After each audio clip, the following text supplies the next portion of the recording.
आज अपना चरित्रेर उपरे दाग, आज अपना चरित्रेर उपरे दाग चले आसबे। ओ যুবক ভেঙে পড়ো না, ভেঙে পড়ো না। ইন্নাল্লাহা মা'আস সাবিরিন। বান্দা আল্লাহর কাছে ধৈর্য ধারণ করো, এমন সবর করো, এমন সবর করো যে সবরটা করে আল্লাহ পাক খুশি হয়ে যাবেন গো। আজ আপনার সন্তান মারা গেছে,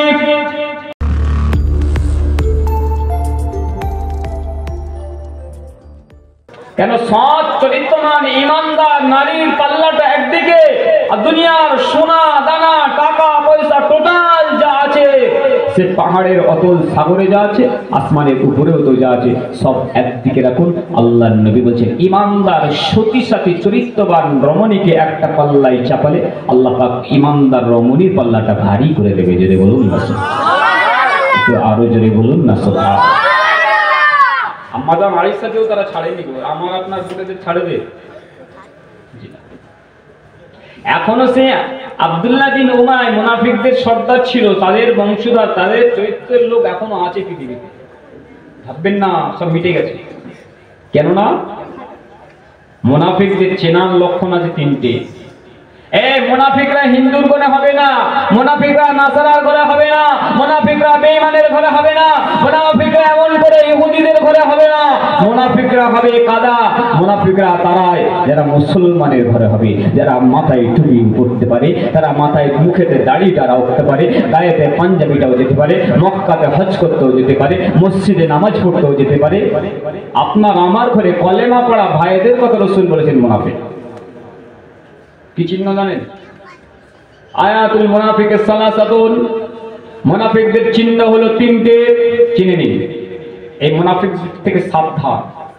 কে কি কে আর কি আছে আমি কিচ্ছু জানি না বাবা, আমি হাদিস কোরআনের তরোয়াল চালাচ্ছি, যদি কারোর গায়ে লাগে ক্ষমা করবেন। এই আওয়াজ তো শুনছেন না আপনারা, এই আওয়াজ তো করেই না কিন্তু। জি একটু মনোযোগ দিয়ে শুনুন।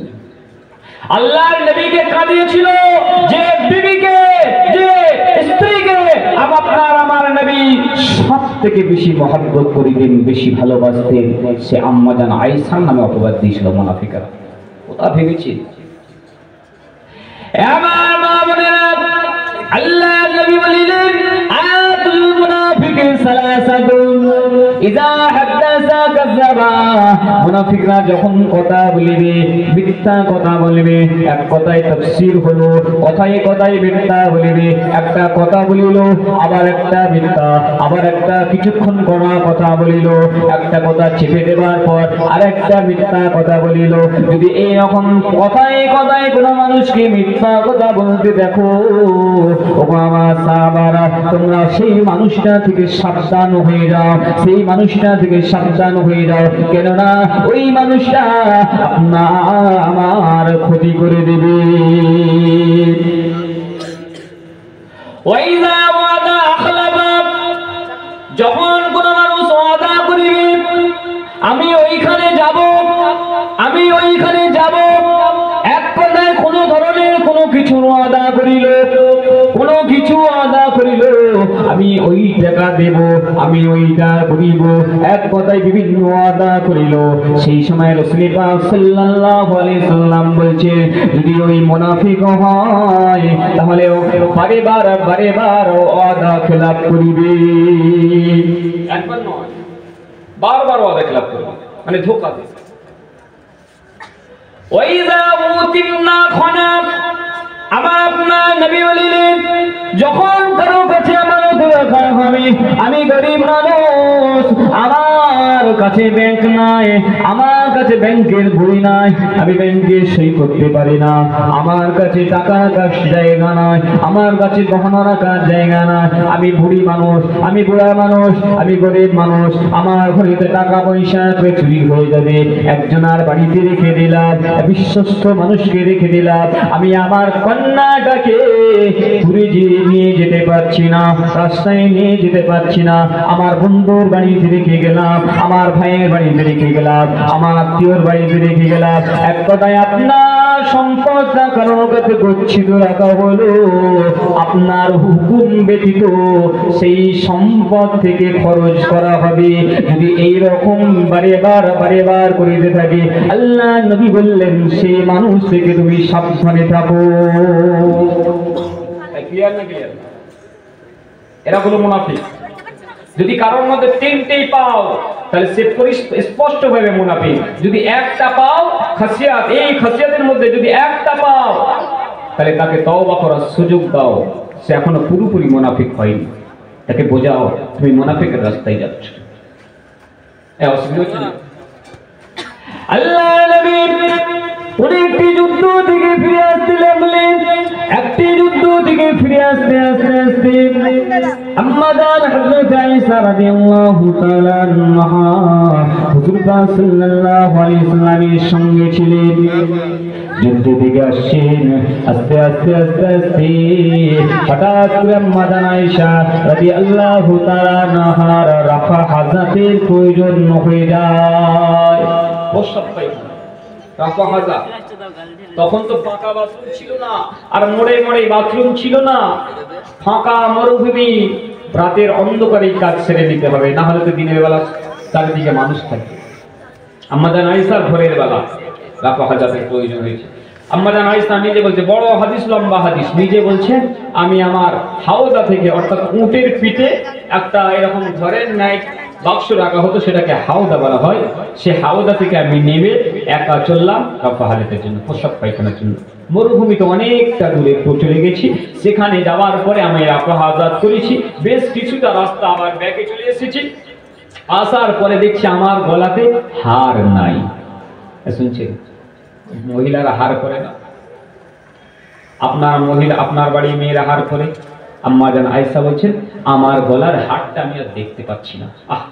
এটা তো আমার নিজের হার নয়, এটা তো আমার বোনের হার। আমি চেয়ে এনেছিলাম, আমার বোনকে আমি কি দেব? আমি আবার ব্যাকে চললাম হার খুঁজতে। হার খুঁজতে অনেকটা সময় পার হয়ে গেছে, সূর্য উঠে গেছে, আকাশ পরিষ্কার হয়ে গেছে। হাতকে খুঁজে পেলাম, দেখতে পেলাম। আমি হাতটা নিয়ে আস্তে আস্তে ব্যাকে আসছি, এসে দেখছি কোনো মানুষ নাই, সব চলে গেছে। চলে যাওয়ার কারণ আপনারা হয়তো ভাববেন হুজুর পাক নিজের বিবিকে নিলেন না, চলে গেলেন। জি না, হাদিসে বলা হয়েছে স্পষ্টভাবে আম্মা জান আয়েশা এত রোগা ছিলেন, এত হালকা ছিলেন। এই কুচিরা শোনো বাপ, এত রোগা, এত হালকা ছিলেন, যদি হাওদার মধ্যে বসে থাকতেন, যারা হাওদাটা চাগিয়ে উটের পিঠে চাপিয়ে দিতেন, তারা বুঝতে পারতেন না আম্মা জান আছে না নাই। মানে এত রোগা পাতলা ছিলেন। জি, যারা চাগিয়ে উটের পিঠে বসিয়েছেন, তারা মনে করেছেন ভিতরে আম্মা জান আছে, ওনারা উটের উপরে হাওদাটা চাপিয়ে দিয়েছে। পর্দা ফেলা আছে, আর তো কারোর তো সাহস নেই আম্মা জানের পর্দা সরিয়ে দেখবে ভিতরে আছে কিনা। এই হুকুম তো আমার নবী কাউকে দেয় না। ওনারা বসিয়ে দিয়েছে, সব চলে গেছে। এসে দেখছেন কাউকে দেখতে পাচ্ছেন না, সব ফাঁকা। বুদ্ধিবতী মেয়ে, আপনার আমার বাড়ির মেয়ে হলে কি করবে? কান্না শুরু করবে। তখন তো ফোনও ছিল না, হ্যালো আব্বাজি এখানে আছে, ওগো আমি এখানে আছি। তখন তো সিস্টেম ছিল। আম্মা জান আয়েশা বুদ্ধিমতী মেয়ে, তিনি আল্লাহর কাছে সাহায্য চাইলেন। খেজুর গাছ ছিল, এই খেজুর গাছ ছিল, খেজুর গাছে হেলান দিয়ে মুখের উপরে ওড়নাটা চাপা দিয়ে একটু ঘুমিয়ে গেছে, শুয়ে পড়েছে। আর বুঝছেন না, বোঝেননি? বেশ কিছুক্ষণ পরে আমার নবীর অভ্যাস ছিল কোনো জায়গা থেকে ফেরার সময় পিছনে দুইজন সাহাবাকে রেখে দিতেন, যারা আসবে কোনো কিছু পড়ে থাকলে খাবার পত্র, আসবাবপত্র, মানে একদিন দুদিন থাকা হবে যে জায়গাটা, সেখানে কিছু তো পড়ে থাকতেই পারে স্বাভাবিক। কোনো কিছু যদি পড়ে থাকে গুটিয়ে নিয়ে আসবে। হাদিসে মিস্তার রাদিয়াল্লাহু তাআলা আসছেন, এসে দেখছেন খেজুর গাছের গোড়াতে যেন কে একজন মহিলা শুয়ে আছে। ইনি তো আম্মা জানকে চেনেন, মদিনার যুবক। দূর থেকে দেখছেন একজন মহিলা শুয়ে আছে, কাছাকাছি এসে দেখছেন আম্মা জান আয়েশা রাদিয়াল্লাহু তাআলা আল্লাহু আকবার বলে চিৎকার দিয়েছে। আল্লাহু আকবার, আল্লাহু আকবার। যিনি আল্লাহু আকবার বলে চিৎকার দিয়েছেন, আম্মা জানের ঘুমটা ভেঙে গেছে। সঙ্গে সঙ্গে উঠে মুখের কাপড় ভালো করে ঘুমটা দিয়ে উনি দাঁড়িয়ে পড়লেন। আল্লাহর নবীর সাহাবা, তরুণ যুবক সাহাবা কোনো কথা বললেন না। দেখেন আম্মাজান হয়, কিন্তু আম্মাজান আয়েশার বয়স তখন কত? 14 বছর, পরিপূর্ণ যুবতী। 14 বছর পরিপূর্ণ যুবতী। তিনি মুখের কাপড়টা ভালো করে দিয়ে হযরত পাক সাল্লাল্লাহু আলাইহি ওয়াসাল্লামের সাহাবা নিজে উট থেকে নেমে পড়লেন। উট থেকে নেমে নিজে উটের রশিটা এইভাবে ধরে দাঁড়িয়ে রইলেন। আম্মাজান আয়েশা রাদিয়াল্লাহু তাআলা আনহা কোনো কথা বললেন না, কোনো কিছু বললেন না, সিধে উটের পিঠে সওয়ার হইলেন। আল্লাহর নবী সাহাবা উটের রশি ধরে নিজে পায়ে হেঁটে হেঁটে হেঁটে হেঁটে মদিনার দিকে রওনা দিলেন। জোরে বলুন না সুবহানাল্লাহ। এটা আওয়াজ দিয়ে বলো। অসুবিধা হয়নি তো? আচ্ছা দেখেন, এই যে হেঁটে যাচ্ছেন সকালবেলা, ভাববে মুহূর্তটা কখন? ফজরের পর সকালবেলা মদিনাতে প্রবেশ করছে, মদিনার বাজারের উপর দিয়ে যাচ্ছে একজন যুবতী মহিলা। আর সেই যুবতী এমন যুবতী নয় যেটা হলো মুহাম্মদুর রাসূলুল্লাহ সাল্লাল্লাহু আলাইহি ওয়াসাল্লামের স্ত্রী, প্রাণপ্রিয় স্ত্রী। আবার একজন যুবক, ফাঁকা আসছেন দুইজন। মুনাফিকদের আর সহ্য হলো না। যারা ওই মুনাফিক আমার নবীর ক্ষতি করতে চায়, আপনার হাবিবের ক্ষতি করতে চায়, সাহাবা হুজুরদের ক্ষতি করতে চায়, আম্মা জানের ক্ষতি করতে চায়, আমার নবীকে বারে বার যারা কষ্ট দিয়েছিল, সেই মুনাফিকদের আর সহ্য হলো না। তারা কিন্তু ইহুদি নয়, শুনছেন? তারা কিন্তু বেদিন নয়। ওরা নবী পাকের পিছনে এসে নামাজ পড়তো। আব্দুল্লাহ বিন উবাই ছিল মুনাফিকদের সর্দার। সে বড় পাগড়ি বেঁধে, মাথায় পাগড়ি বেঁধে স্বয়ং আমার নবী পাক সাল্লাল্লাহু আলাইহি ওয়াসাল্লাম মসজিদে নববীতে, যে মসজিদে যেখানে ইমামতি করিতেন, যেটাকে মসজিদে নববী বলা হয়, সেই মসজিদে নববীর পিছনে আমার হুজুর পাক সাল্লাল্লাহু আলাইহি ওয়াসাল্লামের পিছনে দাঁড়িয়ে আব্দুল্লাহ বিন উবাই নামাজ পড়তেন। বুঝতে পারছেন? যাই কথা নাকি, মদিনার মসজিদে নামাজ পড়ছে, আবার আমার নবীর পিছনে নামাজ পড়ছে, যাই কথা নাকি। কিন্তু আল্লাহ পাক সার্টিফিকেট দিয়ে দিয়েছে জাহান্নাম। ইন্নাল মুনাফিকিনা ফিদ দারকিল আসফালি মিনান নার। সূরা মুনাফিক বলে একটা সূরা আছে, আল্লাহ পাক নাযিল করেছেন। আমার যুবকেরা, আমার মা বোনেরা, আম্মা জান হযরত আয়েশা রাদিয়াল্লাহু তাআলা আনহা ওই জায়গা থেকে আস্তে আস্তে আস্তে আস্তে যাচ্ছেন। আল্লাহ নবী সাহাবা ওইভাবে উটের রশিটা ধরে ধরে যাচ্ছেন। রাস্তাতে কোনো কথা নয়, কোনো কথা নাই, কোনো বাসনা নাই। আম্মা জান হযরত আয়েশা রাদিয়াল্লাহু তাআলা আনহা আস্তে আস্তে আস্তে ঘুমটা ডাকে দিয়ে মদিনার জমিনে প্রবেশ করলেন। মুনাফিকদের আর সহ্য হলো না এই দৃশ্যটা, মুনাফিকদের আর সহ্য হলো না। আরে সকালবেলা একজন যুবতী মহিলা কোথা থেকে আসছে, আরে সঙ্গে আবার একজন তরুণ যুবক, আরে কোথায় থেকে আসছে, কোথায় থেকে আসছে, বলা কয়া শুরু হয়ে গেল, কান খোঁচা শুরু হয়ে গেল। আরে ওই নারীটা অন্য কোনো নারী নয়, ওই মহিলাটা অন্য কোনো ঘরের মহিলা নয়, ওটা হলো মুহাম্মাদুর রাসূলুল্লাহর স্ত্রী। কান খোঁচা শুরু, বাজে কথা, ওসব কথা আমি বলতে চাই না বাবা, নাউযুবিল্লাহ, আল্লাহ মাফ করুন। খুব নোংরা ভাষায় কথাবার্তা বলতে লাগলে। শুধু বোঝানোর জন্য বলবো যে রাত কাটিয়ে আসছে এইরকম ধরনের নোংরা আর বুঝে নেন আপনারা। সমাজদার কে ইসালাই কাছে কাফি হয়। যেহেতু আম্মাজানের ব্যাপারে কথা, আমি সেই সমস্ত শব্দগুলো মুহাদ্দিসিনরা লিখেছেন, কিন্তু আমি বলছি না। আল্লাহর বান্দা বান্দীরা, আমার মা বোনেরা, আপনি নামাজ পড়েন, আপনিও রোজা রাখেন, আপনিও হজ করেন, আপনিও তাসবিহ তাহলিল করেন, পর্দার সঙ্গে থাকেন, ভেবে নেবেন না, ভেবে নেবেন না মুনাফিকরা আপনাদেরকে ছেড়ে দেবে, শয়তান আপনাকে ছেড়ে দেবে। মুনাফিকরা আপনার নামে দুর্নাম দেবে না, আপনার পিছনে শয়তান লাগবে না। ওগো মা, যদি আপনি আল্লাহর রাস্তায় চলার চেষ্টা করেন, একজন বেপরদা নারীকে শয়তান যত মান্না পাকড়াও করবে, কিন্তু একটা পর্দা নিশিন নারীকে 70 বার বেশি পাকড়াও করবে। একজন যুবক দাঁড়িয়ে রাখে না, নামাজ পড়ে না, রোজা রাখে না, শরীয়তের কোনো কিছুই কাজ করে না, একজন যুবক ঠিক তার বিপরীত অন্যান্য কাজগুলো করে, শরীয়তের হুকুম আহকাম গুলো করে। ও যুবক, যে মদ খেয়ে ঘুরে বেড়ায়, যে অন্যায় কাজ করে ঘুরে বেড়ায়, তার শরীর খারাপও করবে না, তার বিপদ নাও হতে পারে, তার টাকা রোজগার বেশি হতে পারে, কিন্তু আপনার কম হতে পারে, আপনাকে বিপদটা বেশিতে পড়তে পারে। আল্লাহ পাকের পরীক্ষা, আল্লাহ পাক আপনার ঈমানটা পরীক্ষা করতে যায়। আপনি এটা ভেবেন না, আপনি এটা ভাববেন না ও নামাজ পড়ে না, ওর ঘরেতে এত শান্তি, আমরা নামাজ পড়ি আমাদের ঘরেতে এত অশান্তি, আমরা রোজা রাখি আমাদের ঘরে এত অশান্তি, আমরা নামাজ পড়ি আমাদের ঘরে তো রোজগার নাই, ওরা নামাজ পড়ে না ওদের ঘরে এত টাকা ইনকাম। ওকে টাকা দিয়েছি বলে, তাকে আল্লাহ সম্পদ দিয়েছি বলে সেটা তার জন্য বড় ক্ষতি হয়ে গেল। কেননা আল্লাহ নবী বলে দিয়েছেন, আল্লাহুম্মা আতিনি মিসকিনা আতিনি মিসকিনা।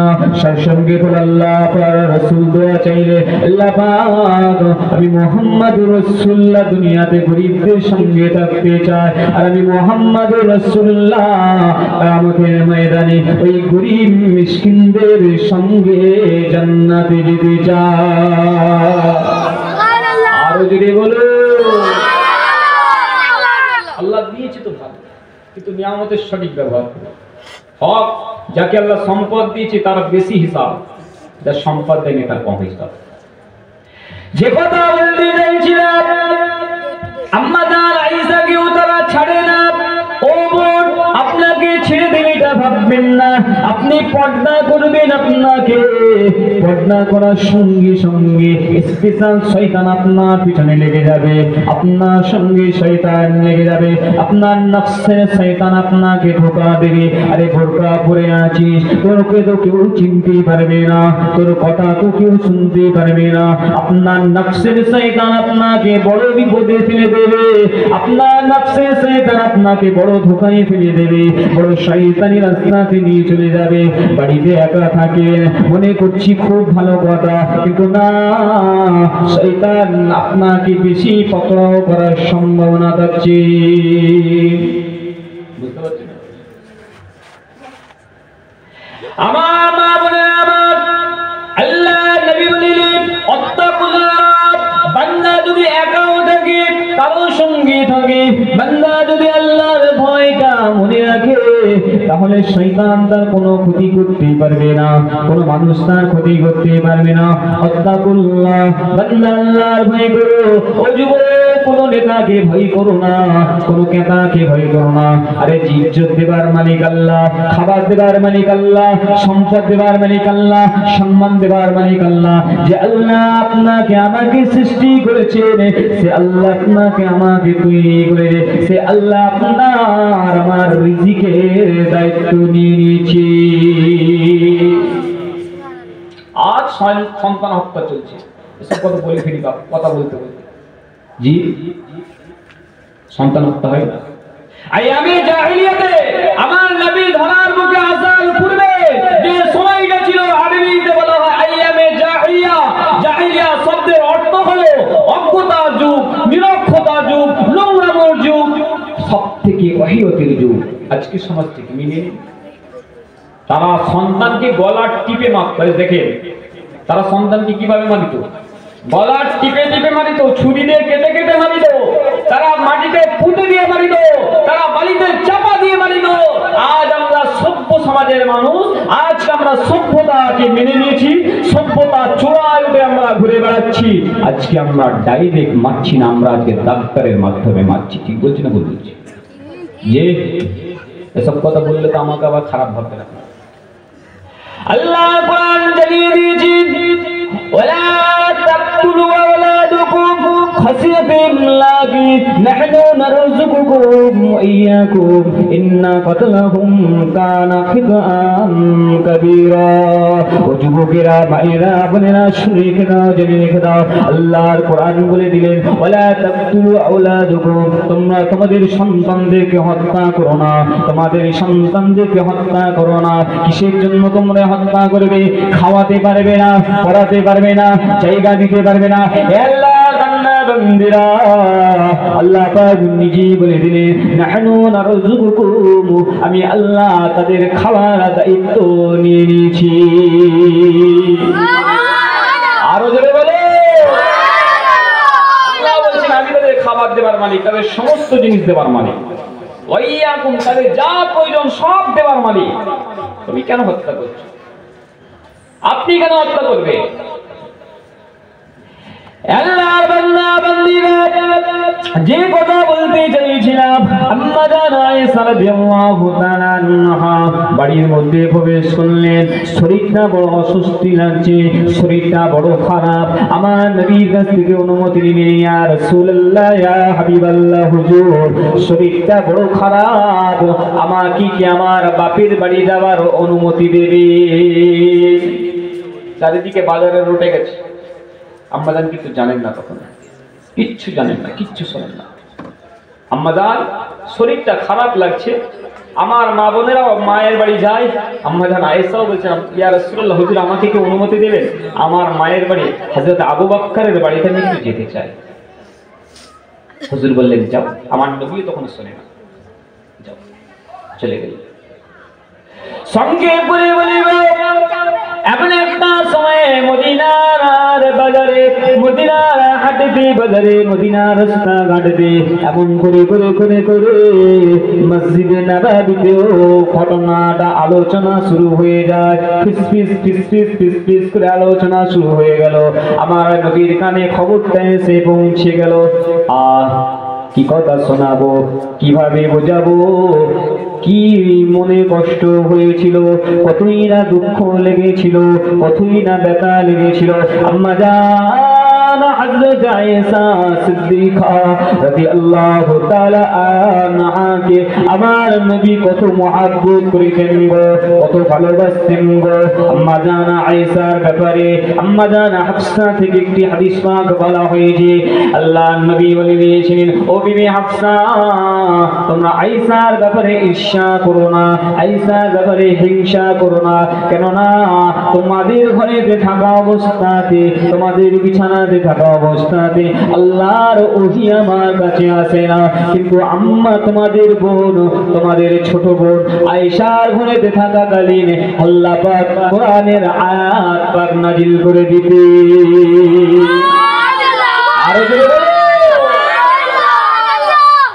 আম্মাজান হাফসা রাদিয়াল্লাহু তাআলা নবী পাকের স্ত্রী, তিনি ছিলেন হযরত ওমরের কন্যা। আর আম্মাজান আয়েশা রাদিয়াল্লাহু তাআলা আনহা নবী পাকের স্ত্রী, তিনি ছিলেন হযরত আবু বকরের কন্যা। জোরে বলুন না সুবহানাল্লাহ, একটু জোরে বলুন না সুবহানাল্লাহ।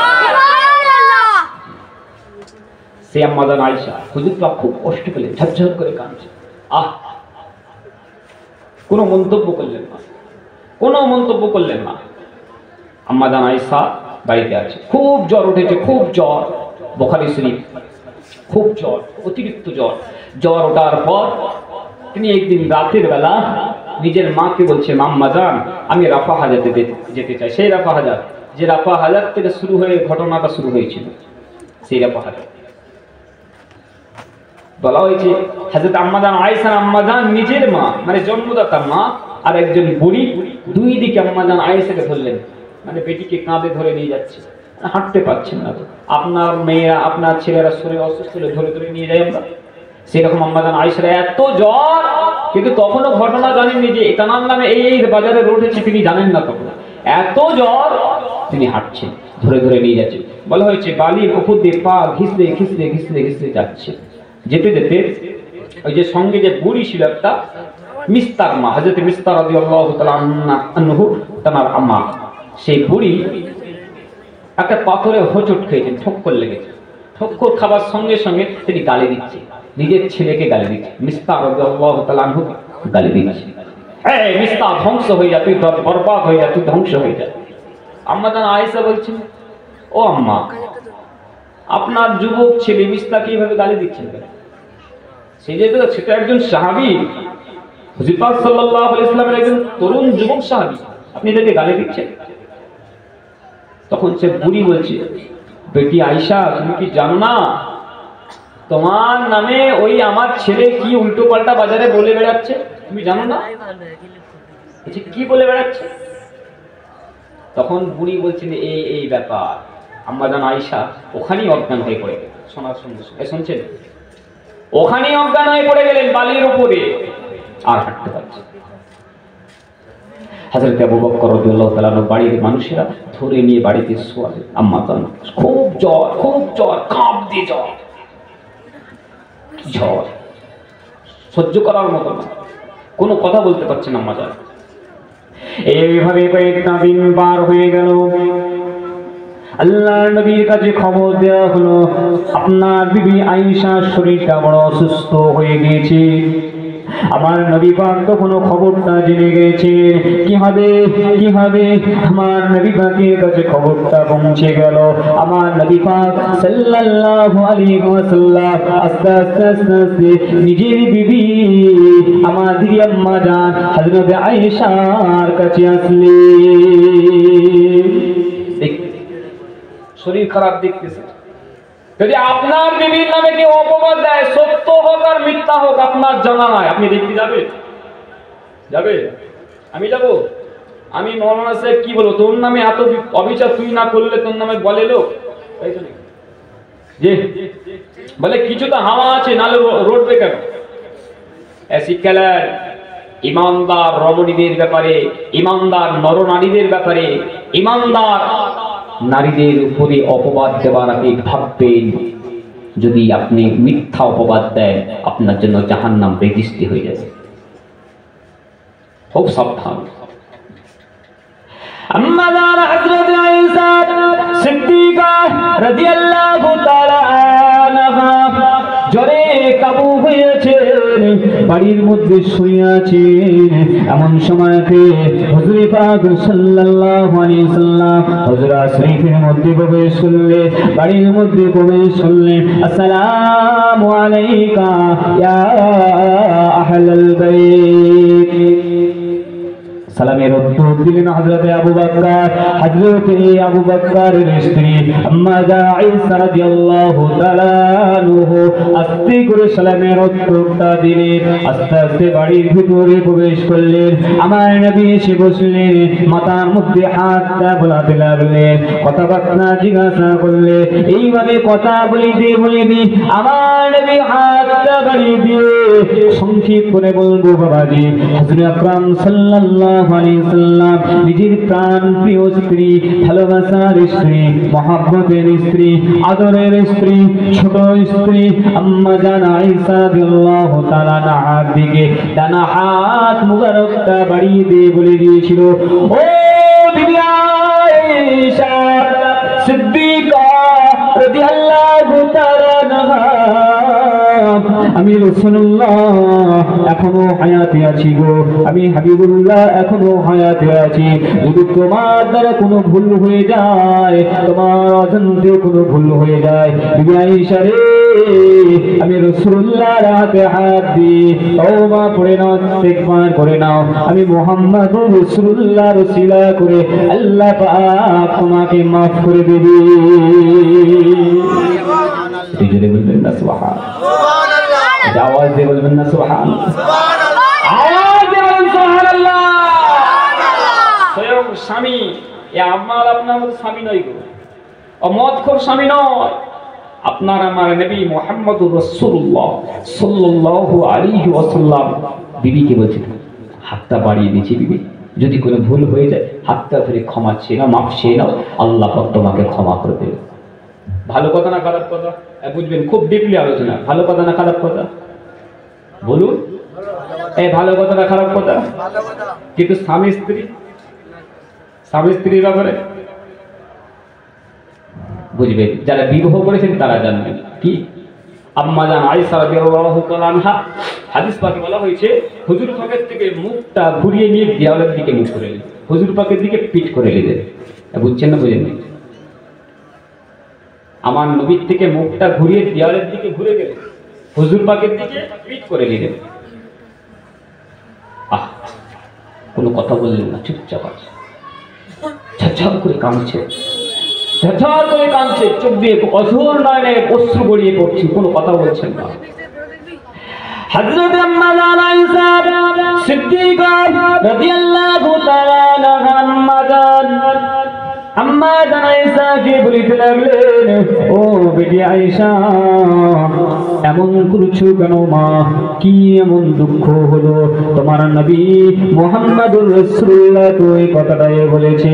আম্মা জান আয়েশা বলিতে লাগলেন, ও আমার আম্মা জান, আমার নবীকে বলে দেন, আমার স্বামী মুহাম্মদুর রাসূলুল্লাহকে জানিয়ে দেন, আমি আয়েশা যদি কোনো রকম অন্যায় করে থাকি, কোনো রকম অন্যায় করে থাকি, কোনো রকম জিনা করে থাকি, কোনো রকম ঝুঁক কথা বলে থাকি, হযরত ইউসুফ আলাইহিস সালাতু ওয়াস সালাম আল্লাহর নবী ছিলেন।